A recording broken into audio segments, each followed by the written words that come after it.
Les tradithérapeutes camerounais se déploient depuis la crise sanitaire au Cameroun pour trouver des solutions capables de juguler la maladie.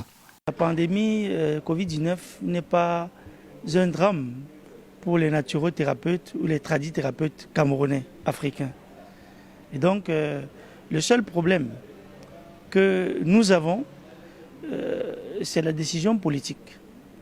Parce que nous avons des produits qui ont fait les preuves, qui sont passés par des études de non-toxicité, qui ont été approuvées, et qui font les preuves parce qu'ils aident plusieurs malades à sortir du Covid-19, et très rapidement même d'ailleurs.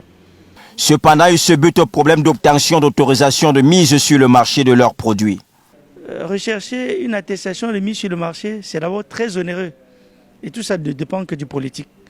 Parce que vous allez faire une demande, vous allez attendre, il y a plusieurs procédés qu'il va falloir suivre, attendre le temps que ça met. Au ministère de la Recherche scientifique, l'on convoque plutôt un problème de loi pour justifier cette difficulté. Ce n'est pas une guerre entre les chercheurs et les praticiens, je ne crois pas qu'il y a... C'est juste que les lois, l'aspect réglementaire n'est pas encore bien établi. C'est-à-dire les rôles ne sont pas assez bien définis sur le plan national. Et je crois que l'Assemblée nationale est en train de faire un travail assez important dans ce sens.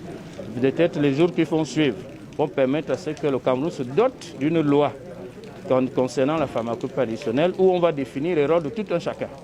Et en définissant ces rôles, on va assainir la plateforme de communication et certainement il n'y aura plus de crainte. Parce que bon, vous savez bien, libérer son produit à une autre personne qui est allée à l'école, qui comprend comment ça marche, certainement ce n'est pas assez aisé. En attendant, les naturopathes plaident pour l'assainissement de leur secteur d'activité. Chacun fait la médecine traditionnelle, on est de qualité en qualité.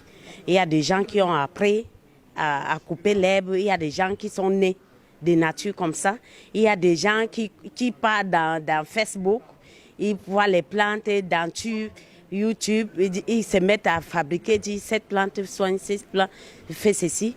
Pourtant, il y a les gens vrais pour faire ce genre de travail qui soignent vraiment. Et oui.